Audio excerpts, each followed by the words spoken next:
Live from WTVO Rockford and your home team. Eyewitness News at 5 starts So this now. is a great opportunity for graduates that are coming out of RPS 205. Rockford's temporary casino isn't just creating luck for those 21 and older. Revenue brought into the city will make dreams come true for local learners. In Durand, police will soon have a piece of equipment that can save lives. The tool could prevent deaths before an ambulance gets there. Plus, a familiar red kettle returns to Rockford storefronts. The Salvation Army hopes the community's holiday generosity will reach pre-pandemic levels. Good evening, I'm Mimi Murphy. And I'm Eric Wilson. Rockford's temporary Hard Rock Casino is open, and it's not just making lucky winners happy. City leaders say the project will have a ripple effect of positivity within the community. Michelle Rave joins us with more on who will benefit. Michelle? The temporary casino opened earlier this week, and the city of Rockford says they plan on using their share of the funds from the casino to invest in our youth.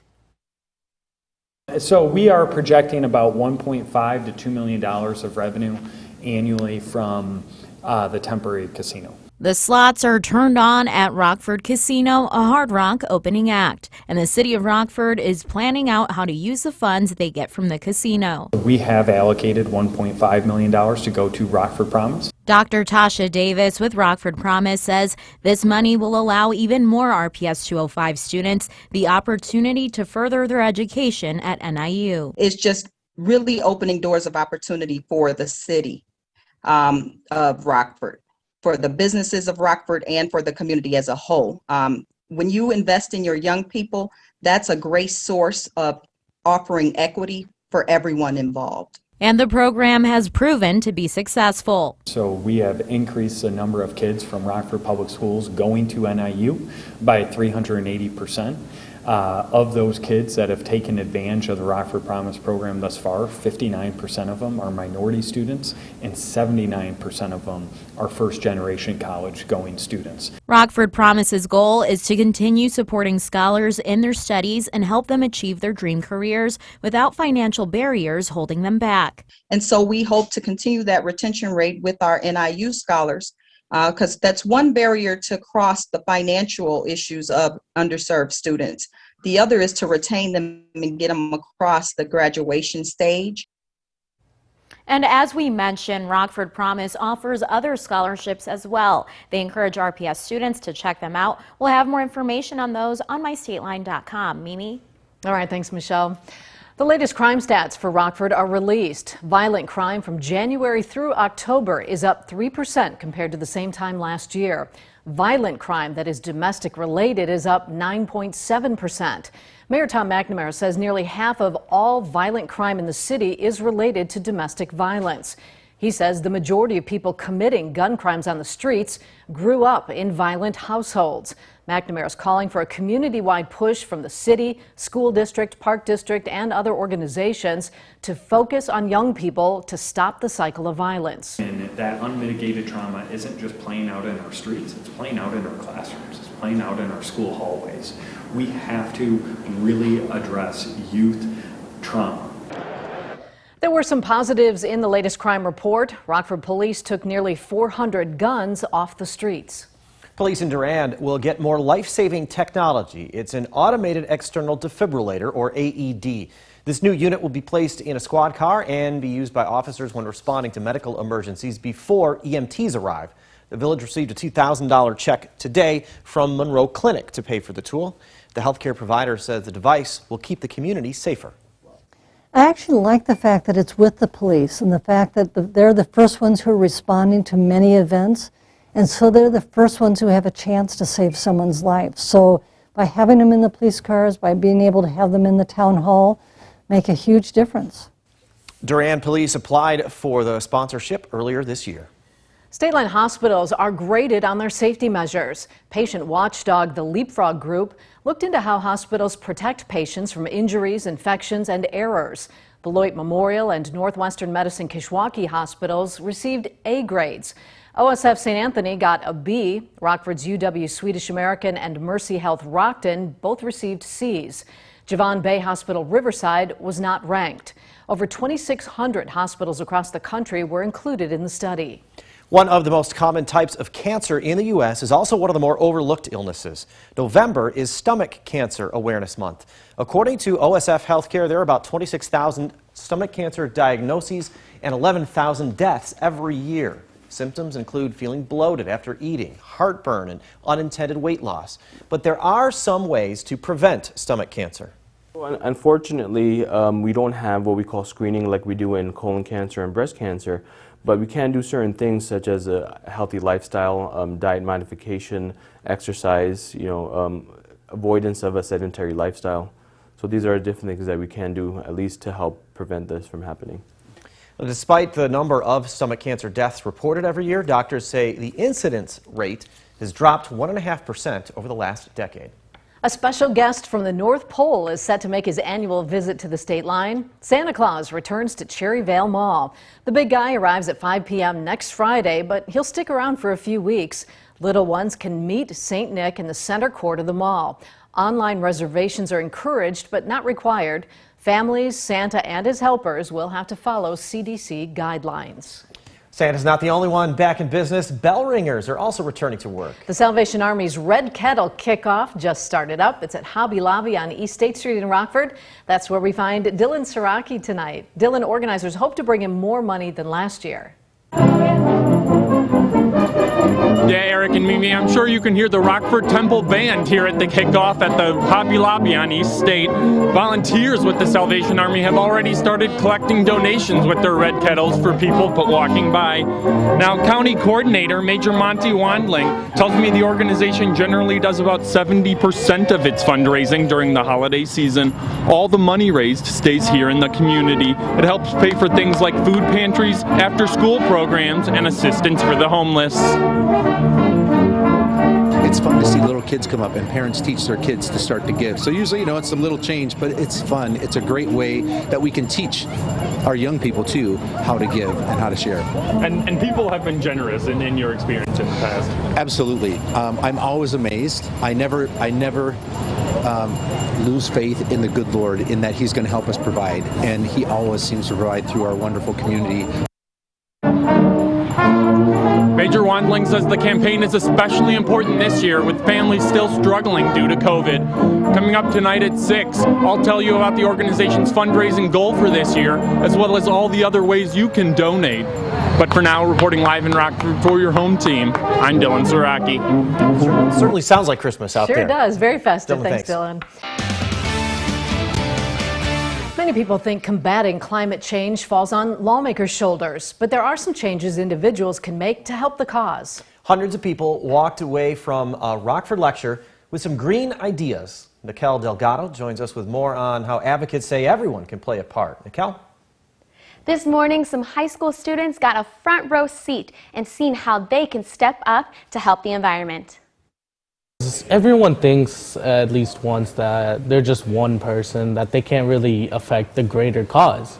But right here in this conference, it showed me that it started off with an idea to help better the environment. Greentown Rockford hopes to address and then come up with solutions across the community. Hundreds of people, along with some local high school students, spent the day at the Embassy Suites in downtown Rockford, learning about creating a healthy, sustainable region. They say seeing what they can accomplish in the future is heartening. So I'm really excited to see what opportunities I'm going to have in the future and kind of the career path that I can go down. Replanting, we lost a lot of trees with emerald ash borer. To protect our natural resources for us, because we're no longer protecting just a bee or just an owl or just a whale. We're saving us. Former Rockford Mayor Doug Scott was today's keynote speaker. He says seeing all of the energy and enthusiasm in the room is exciting. To help develop a plan that's going to allow Rockford to be sustainable, to do its part to reduce the impacts of climate change and other bad environmental outcomes. From electric-powered cars to reducing energy consumption, all while saving and maintaining the natural landscape we have, the students feel like they have some new opportunities for a brighter future. It's been kind of eye-opening showing how such a small community wants to do such a great impact. To learn more about Greentown Rockford and how you can get involved, find this story on mystateline.com. Eric, Mimi?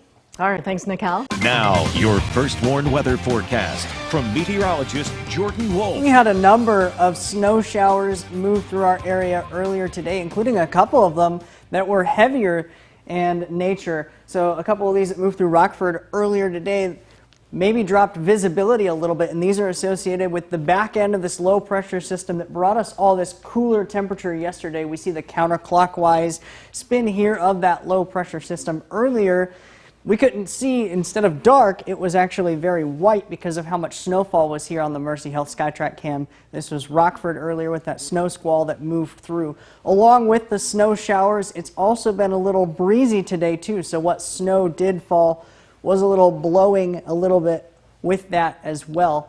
So that was something that also persisted, a little bit of a hazard there. Over right now, we're seeing temperatures in the mid to low 30s. Those are not going really to change too much into this evening, as we're going to see those temperatures kind of hold steady a little bit. But we haven't seen those hold steady since this time yesterday. We're about 10, even 12 degrees colder in most of our areas here from this time yesterday. Now, our weather watcher, Bob here, gave us a temperature of 33 degrees, a dew point of 30, and he reported trace amounts of snow, drizzle, and graupel, all associated with these showers that moved through earlier today. Now, if we zoom out, we see all of this low pressure system and this much cooler temperatures moving through as well. All of this wind coming from the north, bringing much of that colder temperature here as well. We see the low pressure system as well on this, on the water vapor map here, and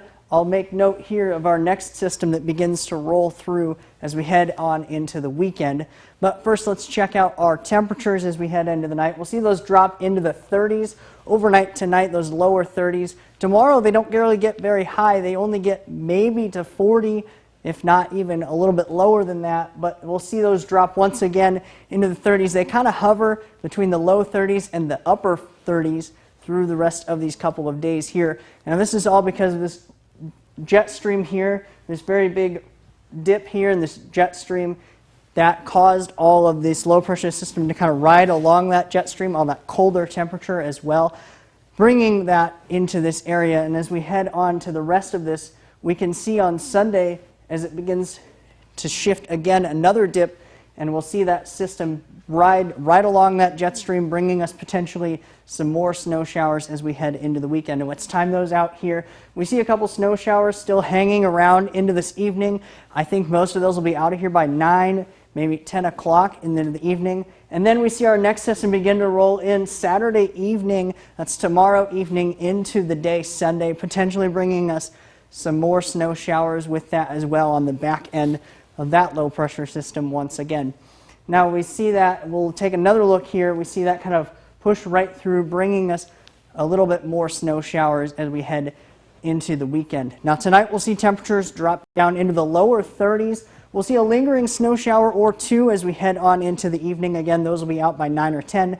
Tomorrow, cloudy skies, but no more snow until the evening as we get into the day there. Over the rest of this week, we'll see cooler temperatures until we get to midweek. We see quite a bit of an increase there, and then as we head on into the rest of the week, we get right back down to a little bit below where we should be for this time of year. Now, the Napleton Sports Desk with Sports Director Scott Leber. It is week 10 of the NFL season. We've turned the corner and are headed toward the stretch run. So far this season, I'm 8-1 in picking Bears games. Last week I had them losing to the Steelers 24-14. They, of course, lost 29-27. I'm 6-3 picking Packers games. Last week I had them losing to the Chiefs 34-24. Turned out to be a much lower scoring game, but the Chiefs did win 13-7. There's no Bears game to predict this week with the bye, so let's dive into the Packers-Seahawks game at Lambeau Field Sunday.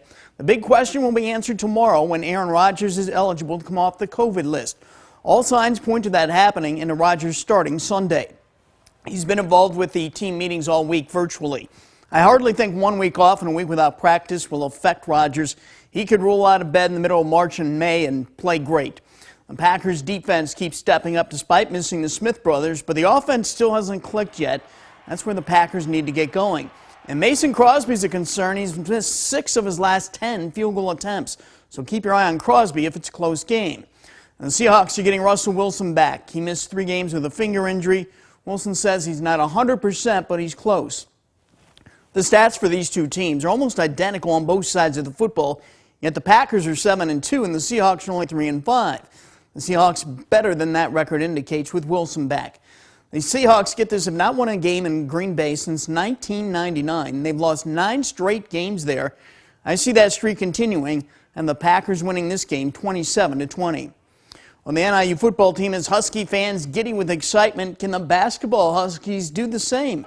They got off to a great start earlier this week when they won their opening game at Washington, 71-64. It's the first time in school history an NIU men's basketball team has defeated a Pac-12 opponent. The Huskies set a school record with 14 blocked shots in that game.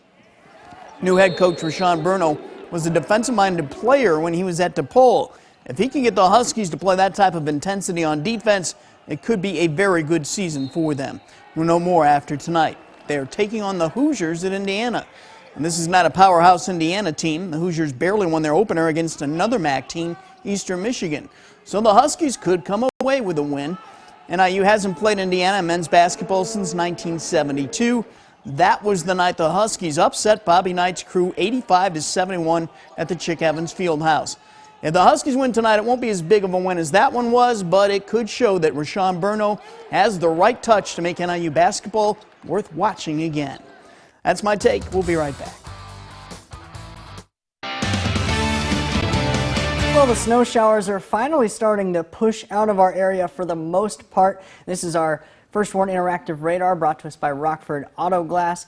And we'll see those snow showers continue to push out this evening. Those will be out by about 9 or 10 o'clock. Through the day tomorrow, we'll see less snow showers, and then we get snow showers returning again on Sunday. Warm up for the middle of the week and below average temperatures for the rest of the week. All right, thanks, Jordan. And thank you for spending some of your time with us. Stay safe.